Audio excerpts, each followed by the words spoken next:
그들의 발을 씻으신 후에 옷을 입으시고 다시 앉아 그들에게 이르시되 내가 너희에게 행한 것을 너희가 아느냐. 너희가 나를 선생이라 또는 주라 하니 너희 말이 옳도다. 내가 그러하다. 내가 주와 또는 선생이 되어 너희 발을 씻었으니 너희도 서로 발을 씻어주는 것이 옳으니라. 내가 너희에게 행한 것 같이 너희도 행하려 하려 본을 보였노라. 내가 진실로 너희에게 이르노니 종이 주인보다 크지 못하고 보냄을 받은 자가 보낸 자보다 크지 못하나니 너희가 이것을 알고 행하면 복이 있으리라. 내가 너희 모두를 가리켜 말하는 것이 아니니라. 나는 내가 택한 자들이 누구인지 알미라. 그러나 내 떡을 먹는 자가 내게 발꿈치를 들었다 한 성경을 응하게 하려는 것이니라. 지금부터 일이 일어나기 전에 미리 너희에게 일러둠은 일이 일어날 때에 내가 그인 줄 너희가 믿게 하려 함이라. 같이 읽습니다. 내가 진실로 너희에게 이르노니 내가 보낸 자를 영접하는 자는 나를 영접하는 것이요 나를 영접하는 자는 나를 보내신 이를 영접하는 것이니라. 아멘. 얼마 전에 제 후배 중에 종교사회학이라는 학문을 전공한 교수를 만난 적이 있습니다. 종교사회학은 이 사회의 모든 종교 현상들을 연구하는 학문인데요. 그 후배와 식사하는 중에 제게 갑자기 묻더라고요. 형님, 제가 하나 질문할 테니까 대답해 보세요. 그러면서 던진 질문이 뭐냐면 여러분도 한번 생각을 해보세요. 부자들이 교회를 많이 다니겠습니까? 가난한 사람들이 많이 다니겠습니까? 이렇게 묻는 거예요. 누가 많이 다닐까요? 저는 당연히 가난한 자들이 많이 다니지. 원래 기독교가 가난한 사람들이 많이 다녔잖아. 그러니까 한국 교회가 전혀 그렇지 않다는 거예요. 그래서 잘못 알고 있을 거라고 그랬더니 실질적인 어떤 통계를 저에게 보여주면서 우리나라에서 대표적으로 부유층들이 사는 지역하고 빈곤층들이 사는 지역하고 기독교인 분포가 완전 다르더라고요. 부자들이 훨씬 많이 가난한 사람들보다 교회를 다니는 겁니다. 그럼 저에게 묻는 거예요. 왜 그럴까요? 저도 충격적인 소식일 수도 있어서 선뜻 대답을 하지 못했는데 종교사회학자가 이제 분석을 한 겁니다. 물론 교회를 다니면 기독교가 부유하게 하는 부분들이 있는 건 사실이고 또 빈곤층들이 주일날 일을 해야 되기 때문에 교회를 나오지 못하는 부분도 있지만 그 교수가 분석한 것은 이런 겁니다. 한국의 기독교가 가난한 사람들이 발붙이기 어렵다는 거예요. 헌금을 말하는 게 아닙니다. 한국 교회의 전반적인 문화가 그렇다는 겁니다. 직분을 세우는 거라든지 교회에서 중요한 일을 맡기는 거라든지 그리고 목회자의 설교라든지 이런 부분들이 부자들에게 초점을 두고 있다 그런 얘기예요. 아마도 가난한 사람들은 세상에 발붙이기가 어려워서 교회에 발붙이려고 왔는데 교회에서도 발붙이기가 어려운 것이죠. 그러니까 떠나가는 게 아니겠습니까? 갖지 못한 사람, 그리고 연세가 많이 드신 분들, 또 질병에 걸려 있는 사람들, 이 세상에서 실패한 사람들, 그리고 세상에서 소외된 사람들, 조금 더 나아가면 다른 나라에서 우리나라에 와 살고 있는 이들 다 포함해서 이들이 마음 들 곳이 교회여야 되는 거거든요. 부유한 사람들이나 가난한 사람들이나 이곳에 와서 안정감을 얻는 곳, 그게 교회거든요. 근데 한국 교회는 부자에 초점을 두고 있는 방향으로 흘러가고 있는 것 같아서 우려가 되기도 합니다. 그러면 우리 예수님이 말씀하시고 세운 교회는 어떤 곳이어야 하느냐? 우리가 믿고 있는 기독교 신앙은 어떠해야 하느냐 하는 것을 우리가 오늘의 말씀으로 한번 살펴보려고 합니다. 자, 12절의 말씀을 먼저 보시면 그들의 발을 씻으신 후에 옷을 입으시고 다시 앉아 그들에게 이르시되 내가 너희에게 행한 것을 너희가 아느냐? 우리 예수님이 제자들의 발을 씻어주신 후에 제자들에게 내가 너희에게 행한 것을 너희가 아느냐고 말씀해요. 여기서 말하는 행한 것은 발을 씻어준 거죠. 그리고 너희가 아느냐는 말은 그 발을 씻어준 의미를 아느냐는 얘기예요. 여러분, 지난주 우리가 들은 것처럼 한번 생각을 해보면 우리 예수님은 자기 사람들을 사랑하실 때 끝까지 사랑하신다 그랬죠. 그 자기 사람들이 누구냐? 당신을 팔 것을 아시고도 가룟 유다의 발을 씻어준 것. 베드로 당신을 부인할 것을 알면서도 그를 품어준 것. 이게 우리 주님이 말씀하시는 자기 사람들에 들어가는 거거든요. 우리 주님의 사랑의 포용성을 말하는 겁니다. 우리 주님의 사랑이 어느 정도 포용할 수 있느냐? 가룟 유다 같은 사람도 포용하고 베드로 같은 사람도 포용한다는 거죠. 구체적으로 우리 주님의 그 사랑을 어떻게 표현했느냐면 발을 씻어주는 것으로 표현한 거예요. 발을 씻어준다는 말은 단지 세족식 하나를 말하는 게 아니라 가장 더러운 것을 씻어준다는 의미죠. 그리고 그대로 우리 주님은 십자가에서 실제 돌아가심으로 가장 더러운 부분을 닦아주는 분임을 보여준 것이죠. 이게 사랑의 심원성이라고 말할 수 있습니다. 가장 깊은 것이죠. 우리 주님의 사랑의 깊이가 거기까지 간다는 거예요. 이게 바로 발을 씻어준 의미가 되는 거예요. 이것을 너희가 아느냐? 물어봤습니다. 그런데 그 다음에 아느냐고만 물어본 게 아니라 안다면 그 다음에 어떻게 해야 되느냐? 이렇게 말씀하셨어요. 너희가 나를 선생이라 또는 주라 하니 너희 말이 옳도다. 내가 그러하다. 내가 주와 또는 선생이 되어 너희 발을 씻었으니 너희도 서로 발을 씻어주는 것이 옳으니라.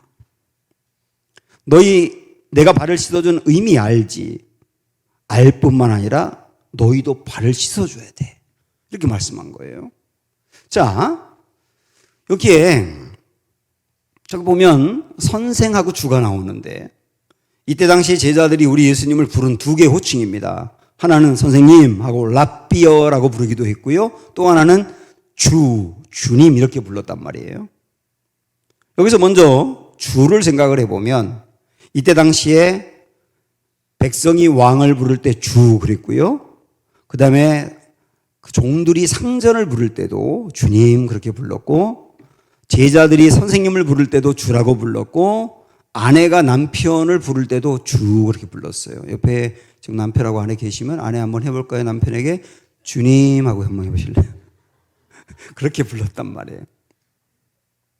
자, 여기서 주라는 말은 내가 당신을 신뢰해서 내 인생 맡깁니다요. 그런 의미예요. 내가 당신을 신뢰해서 내 인생 맡깁니다. 그게 주의 의미예요. 이거 신앙적으로 보면 우리가 예수님을 주님이라고 하지 않습니까? 그 의미는 뭐냐면 주님을 저는 신뢰하고 저의 인생, 미래 모든 것까지 다 영혼까지 주님께 맡깁니다예요. 우리 신앙 고백이거든요. 주님은. 우린 다 예수님을 주님으로 실제 고백합니다. 그런데 우리 예수님이 또 하나 말씀하신 게 뭐냐면 선생을 말씀하신 거예요. 선생은 뭘까요? 주가 믿어야 될 대상이라고 한다면 선생은 따를 대상이 되는 거예요. 따라야 될 대상이 된다고요. 가르친다. 선생이 이제 가르치는 분인데 가르친다가 맞습니까? 가리킨다가 맞습니까? 가르친다가 맞죠.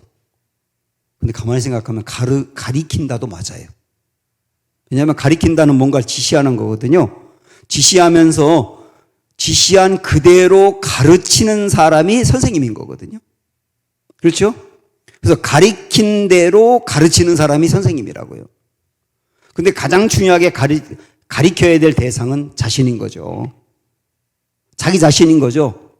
나를 가리키면서 내가 본을 보였으니 너희도 이대로 행해. 그게 선생님인 거예요. 제 말이 맞습니까? 장로님? 신장로님? 네? 네. 교장 선생님이셨던 분이 맞다면 맞는 거예요, 이거는. 교육이라고 하는 것은 나 자신을 가리키면서 내가 행한 것처럼 너희도 행해라고 가르치는 거예요. 그러고 보니까 이제 생각이 나는데 옛날에 요즘은 이제 젊은 세대는 모르지만 옛날에는 부모님께 편지를 쓰면 부모님 전상서 이렇게 썼지요. 부모님 앞에 올려드린단 말이에요. 이 편지를. 그러면 뭐라고 쓴 다음에 맨 끝에서 뭐라고 말했냐면 불초소생 유석열 드림 이렇게 했어요. 그럼 불초가 무슨 말인지 아세요? 불초. 불이요? 그건 아니에요. 불초는 뭐냐면 아닐 불자에 닮을 초자를 씁니다.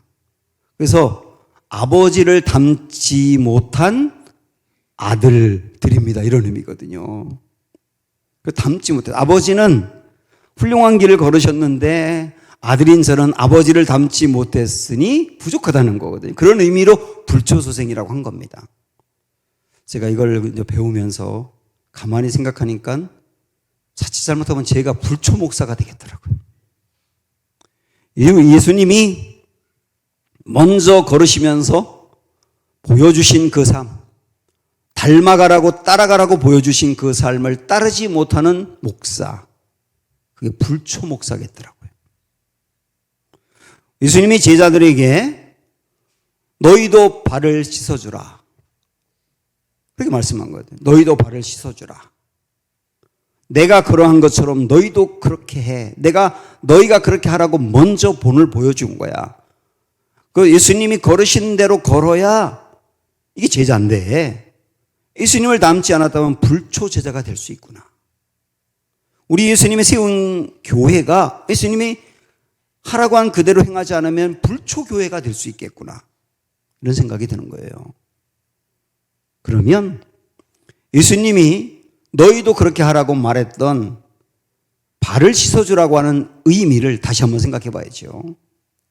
이것은 아버지 학교나 수련회 같은 데 가서 한번 세족식을 하라 그런 의미가 아닌 거 아시죠? 우리가 몇 가지 선행을 하라 그런 의미도 아닌 거 아시죠? 여기서 말씀하면 너희가 발을 씻어주라고 하는 말은 더러운 곳 닦아주라. 그 사람의 더러운 곳 닦아주라. 이런 의미로 말씀하신 거예요. 이게 아주 중요하기 때문에 우리 발을 닦아주라라고 말씀하신 예수님, 구체적으로 우리 예수님은 그렇게 어떻게 사셨느냐 하는 것을 다른 성경의 말씀으로 이렇게 연동해 보겠습니다. 빌립보서 2장에 보면 너희 안에 이 마음을 품으라 그랬어요. 이걸 기억하세요. 이 마음을 품으라. 이 마음이 어떤 마음이냐? 곧 그리스도 예수의 마음이니 그랬거든요. 예수님의 마음이라는 거예요. 이 마음은 그거 품으라는 건데 예수님의 마음이 어떠냐? 그는 근본 하나님의 본체시나. 예수님은 근본 하나님과 똑같은 하나님이세요. 요한복음 1장에서도 우리 예수님은 태초 전부터 계셨다 그랬거든요.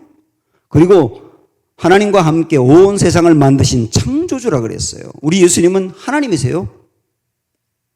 그래서 하나님으로부터 받아야 될 영광을 충분히 받으셔야 될 분입니다.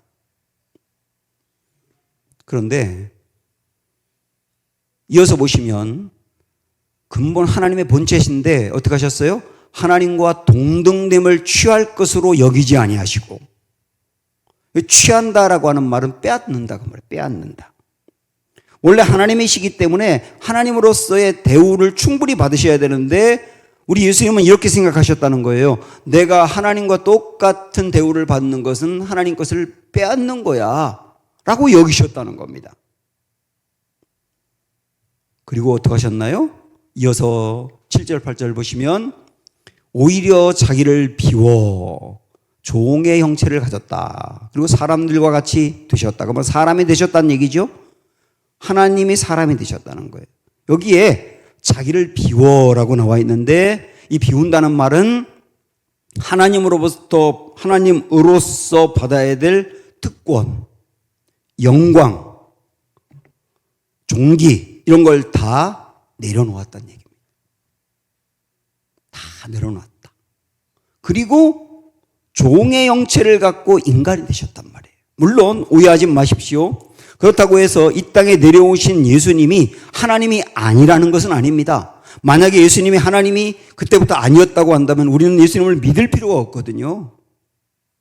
마치 이런 거죠. 어떤 대통령이 서민들과 함께 사는 걸 좋아해가지고 모든 특권, 영광, 권력 이런 거 다 내려놓고 정말 평범하게 산다고 하더라도 대통령이 아닌 건 아니잖아요.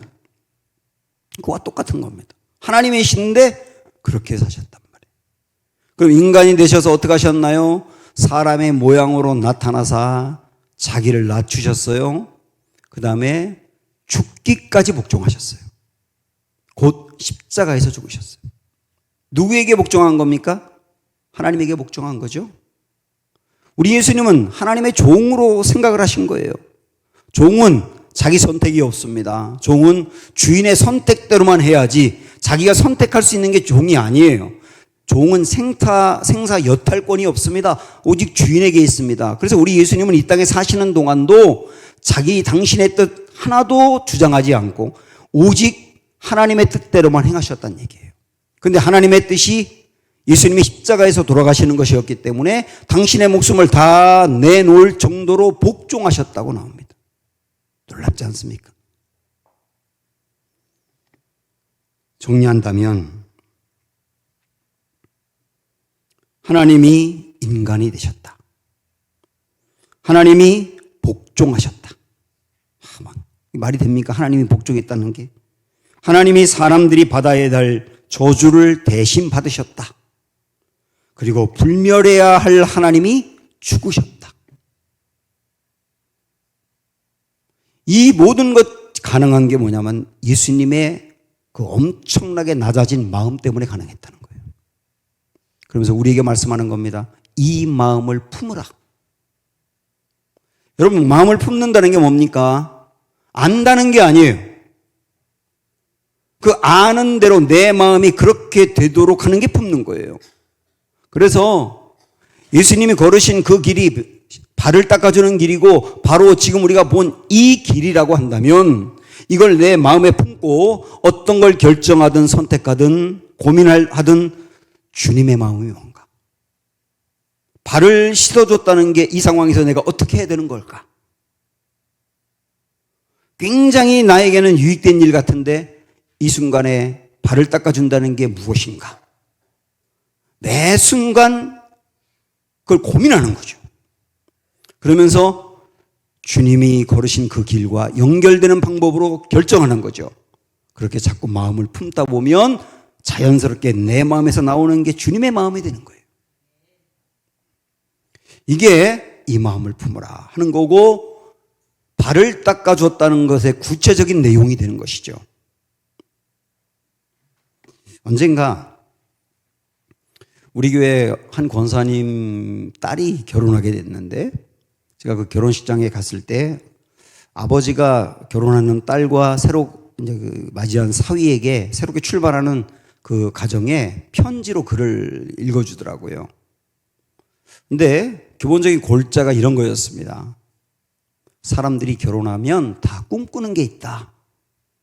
우리 잘 살고 싶다. 우리 잘 살고 싶고 아이도 낳고 아이도 잘 키워서 아이도 성공하게 하고 싶고 우리 정말 성공하고 잘 살면 좋겠다. 다 그런 생각한다는 거죠. 그거를 이 아버지는 뭐라고 말했냐면 플랜 A라고 말했습니다. 플랜 A. 모두 다 그 계획을 갖는다는 거예요. 아버지 얘기가 계속됩니다. 그런데 살아보니 플랜 A대로 실제 되는 사람은 거의 없다. 내가 잘 살고 싶고 잘 되고 싶고 성공하고 싶고 그렇게 원해서 노력을 하지만 그대로 되는 경우 별로 없다. 그러면서 조심스럽게 아빠가 너희들에게 플랜 B를 제안하고 싶다 그러더라고요. 플랜 B.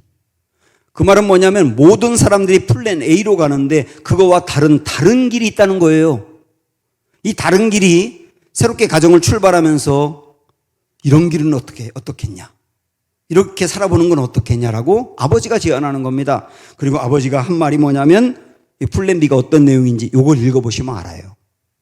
플랜 A는 나를 위해서 좋지만 플랜 B는 남을 위해서 좋다. 다 나를 위해서 내가 잘 되기를 꿈꾸고 저도요 제 딸도 결혼했고 저도 자녀가 있지만 저도 제 자녀들이 더 부유하고 더 풍족하고 더 성공하고 저 잘 되면 좋겠다 이런 마음 아빠로서 왜 없겠어요. 그런데 이 아빠는 조심스럽게 플랜 B는 어떻겠냐는 거예요.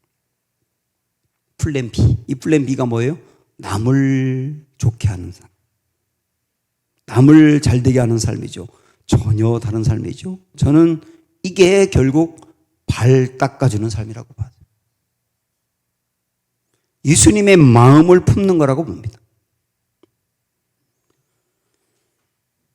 예수님은 이렇게 발을 닦아주는 삶, 그게 바로 주님이 기뻐하는 삶이라고 하는 것인데, 이것을 더 강조하기 위해서 너희도 이와 같이 행하라라고 한 번 얘기한 것이 아니라 16절에서 다시 강조하셨거든요.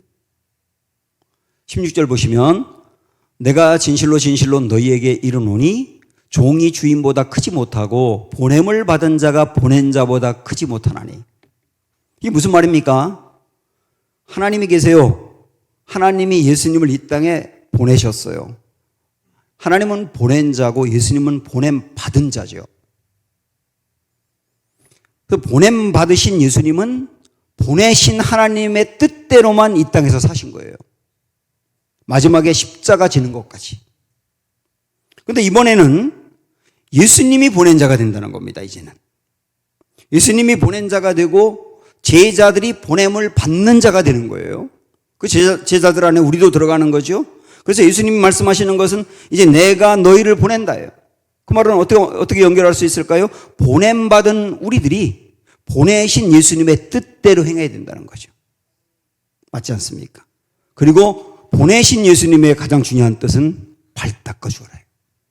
그렇게 마음을 먹고 살아가라. 탕자의 비유 우리가 잘 알고 있는데, 이 작은 아들이 탕자라고 하는데 왜 탕자입니까? 왜 탕자예요? 아버지가 가지고 있던 그 자녀들에게 나중에 물려줄 상속을 미리 달라고 했죠? 그걸 분깃이라고 말하는데 그 분깃을 받아가지고 외국에 나아가서 허랑방탕하게 살다가 다 날려버리고 거지가 됐어요. 그래서 탕자입니까? 다 재산을 날려버리고 허랑방탕하게 살아서 탕자인 건가요? 그럼 만약에 말입니다. 이 탕자가 나가서, 이 아들이 나가서 허랑방탕하지 않고 정말 열심히 살았어요. 정말 열심히 살았어요. 그 많은 돈을 벌었어요. 그 주식 투자에도 성공했어요. 또 부자가 됐어요. 벤츠 타고 집에 왔어요. 그러면 탕자가 아닌 건가요? 왜 이 사람을 탕자라고 하느냐 말입니다. 이 사람이 돈을 다 날려서 탕자가 아니에요. 아버지 뜻과 다른 길을 가서 탕자인 거예요. 아버지는 이 아들이 아버지와 함께 살면서 아버지 품 안에서 그 사랑을 받으면서 그렇게 사는 게 뜻이었어요. 근데 아들은 그 아버지의 뜻이 싫은 거예요. 그 내 뜻대로 간 거거든요. 그래서 탕자인 거예요. 또 하나 우리 알고 있는 비유 중에 달란트 비유가 있지 않습니까? 이 달란트 비유도 비슷한 맥락입니다. 5달란트, 2달란트, 1달란트 받은 사람들 이야기잖아요. 그 중에서 1달란트 받은 사람은 어떻게 합니까? 그것을 땅속에 묻어두었어요. 여러분 1달란트가 요즘으로 환산하면 6억 정도 되거든요. 그 어마어마한 돈을 받고 뭔가 하라고 했는데 그걸 그냥 땅속에 묻어두었다가 나중에 주인이 돌아왔을 때 그냥 돌려줬어요. 아무것도 안 하고. 그때 이 주인이 이 1달란트 받은 종을 책망한 내용이 나옵니다. 뭐라고 책망했는지 보십시오. 그 주인이 대답하여 이르되 악하고 게으른 종아. 그게 악하답니다. 게으른 건 이해가 되는데 악하다고까지 말하는 거예요. 그 다음에 뭐라고 말하는지 잘 보세요. 나는 심지 않은 데서 거두고 해치지 않은 데서 모으는 줄로 네가 알았느냐? 이 말은 아주 쉽게 말씀드리면 너 나를 그렇게 알았냐? 이거예요. 너 나를 그렇게 알았냐? 너 내가 그런 사람이라고 생각했냐? 결국 여러분 이 얘기 잘 들으면 1달란트 받은 사람이 책망받은 이유는 뭔가를 많이 남기지 않아서가 아니에요. 이 사람이 책망받은 이유는 주인의 마음을 몰랐다는 거예요. 주인이 원하는 게 뭔지, 주인의 뜻이 뭔지를 몰랐다는 거죠. 그래서 책망받은 거예요. 2달란트와 5달란트 받은 사람이 칭찬을 받은 것은 많이 남겼기 때문에 칭찬받은 거냐? 우리 주님은 그런 분이 아니에요. 그게 세속적인 분이 아니라고요. 그들이 칭찬받은 것은 뭐냐면 주인의 마음을 한 거예요. 주인의 뜻이 무엇인지를 알았단 말이에요. 실패하는 한이 있더라도 그걸 갖고 뭔가를 해보고 열심히 뭔가 하는 거, 그걸 원했던 거거든요. 주인은 그 마음을 몰랐다 이거예요. 저는 이 두 비유를 가만히 묵상하면서 우리 열심히 사는 것도 중요하고 교회에서 열심히 봉사하는 것도 중요한데 그보다 훨씬 더 중요한 게 뭐냐면 주님의 뜻을 알고 하는 거예요. 주님의 뜻을 하는 거라고요.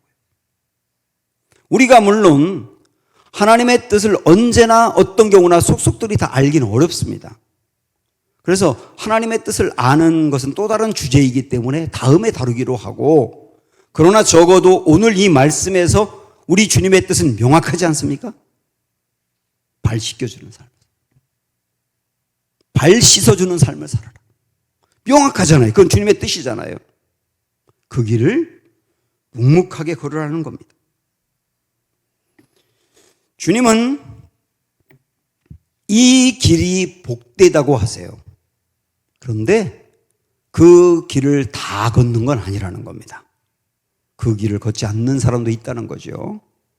그래서 오늘 말씀으로 돌아가서 보시면 너희가 이것을 알고 행하면 복이 있으리라. 내가 너희 모두를 가리켜 말하는 것이 아니니라. 그 말은 무슨 말이에요? 너희 중에 이 길로 가지 않는 사람도 있다는 겁니다. 그 사람이 누구예요? 가룟 유다죠. 결국 가룟 유다가 우리 예수님이 말씀하신 발 씻어주는 삶의 길에서 이탈할 것을 말씀하는 거예요. 안타까운 거죠. 우리 지난주에 본 것처럼 유다가 예수님을 팔 생각이 있다는 것을 주님이 알고 그의 발을 씻어주면서 돌이킬 기회를 줬지 않습니까? 그러나 유다는 돌이키지 않았어요. 그것으로 끝이 아닙니다. 이 다음에 나오는 말씀 한번 여러분 읽어보시면 어떤 내용이 나오느냐면 예수님이 식사하시다 말고 느닷없이 제자들에게 그러는 겁니다. 너희 중 한 사람이 나를 팔 거야.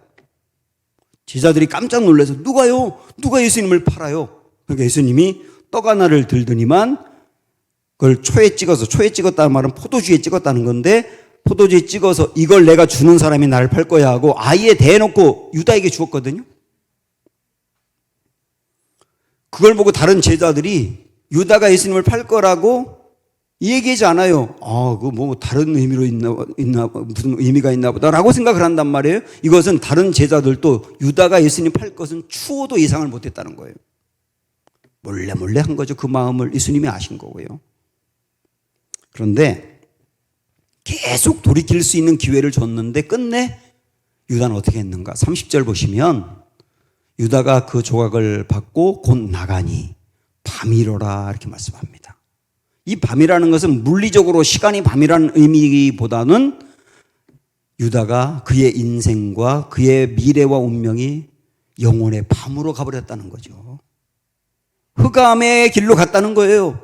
예수님에게서 완전히 떠나서 어둠으로 갔다는 거예요. 자, 그럼 여기서 우리가 생각을 해봐야 됩니다. 유다는 왜 예수님을 떠났을까요? 왜 떠났을까요? 아주 간단하게 말씀드리면 예수님이 걸으라고 하는 그 길이 싫었기 때문입니다. 발 씻어주는 삶이 나를 따르는 길이야. 너희들 앞으로 계속 그렇게 걸어가야 돼. 이게 싫었던 거예요.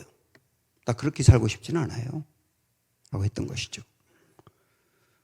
사실 가룟 유다는 누구보다도 예수님이 말씀하신 발 씻어주는 삶을 살 수 있는 성향을 가진 사람이거든요.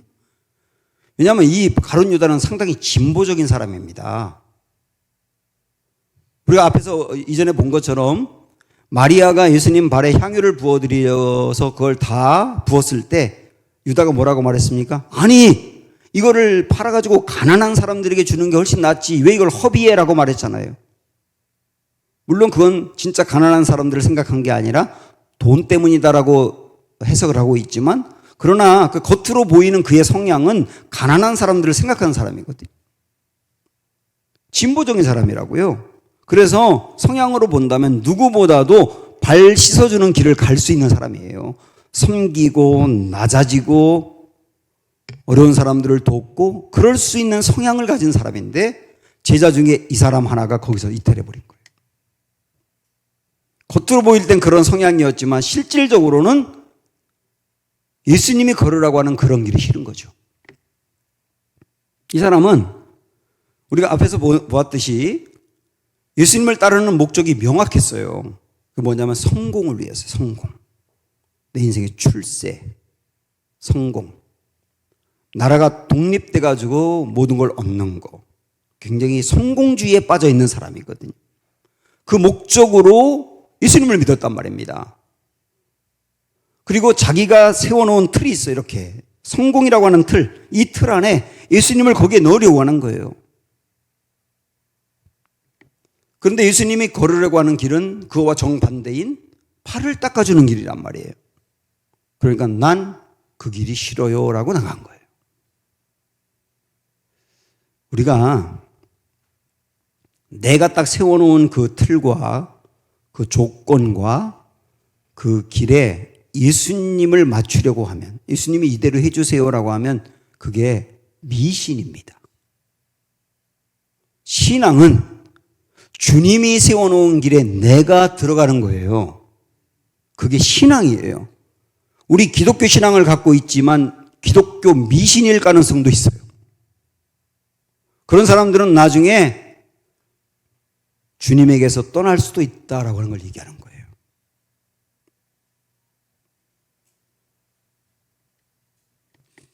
유다와 달리 발 씻어주는 그것을 귀히 여기고 따르는 삶, 무너지기도 하겠죠. 그러나 또다시 일어나 매 순간마다 발 씻어주는 게 무엇인지 그렇게 결정하고 품고 달려가는 그 삶에 대하여 우리 주님 뭐라고 말씀했느냐.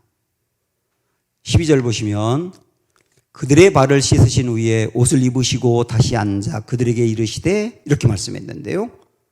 물론 겉으로 보면 그냥 예수님이 발을 다 닦아준 다음에 옷을 벗었었기 때문에 옷을 다시 입었고 어느 자리에 앉았다 그렇게 생각할 수 있지만 이걸 조금 영적으로 해석을 하면, 여러분 지난주에 말씀드린 거 기억나세요? 예수님이 겉옷을 벗었다는 게 무슨 의미라 그랬죠? 벗는다. 그건 선한 목자 이야기하면서 양들을 위하여 목숨을 버린다라는 의미가 있다고 했잖아요. 벗는다라고 하는 것은 목숨을 버린다였거든요. 자, 그렇게 본다면 여기에 옷을 입었다라고 하는 것은 무슨 뜻일까요? 버렸던 생명을 다시 얻었다죠. 부활을 얘기한다고 할 수 있죠. 그 다음에 다시 앉았다라고 하는 말은 부활 이후에 하나님 나라의 보좌에 앉을 것을 말씀하는 게 아닐까요? 그러니까 제자들의 발을 닦아주신 그 주님이 당신의 생명을 다 내걸겠지만 그러나 부활하여 하나님의 영광의 보좌에 앉을 것을 암시하는 말씀이죠. 그러면 제자들에게도 너희도 발을 씻으라라고 했다면 발을 씻는 사람도 이 영광을 얻는다는 거예요. 부활의 영광, 하나님 나라의 보좌에 앉는 영광. 조금 좁힌다면 이 땅에 살아가면서도 하나님 나라의 그 기쁨을 미리 경험하는 사람이 된다는 얘기예요. 발을 씻어주는 삶을 살아갈 때. 또 하나 17절 뭐라고 말씀합니까? 너희가 이것을 알고 행하면 복이 있으리. 이 삶이 복이라는 거예요. 이렇게 살아가는 게 복이다. 물론 이렇게 살아가면 물질적으로 부자가 되고 건강해지며 자녀들도 앞길이 술술 열리고 잘 풀린다. 그런 의미는 아니에요. 여기서 말하는 복은 내면적으로 흐르는 복이겠죠. 이렇게 발을 씻어주는 삶을 살 때 진짜 그 사람이 기쁨을 얻게 되고 보람을 얻게 되고 마지막 우리 인생을 마감하는 그때 내 인생 그래도 아름다웠어. 그럴 수 있다는 거예요.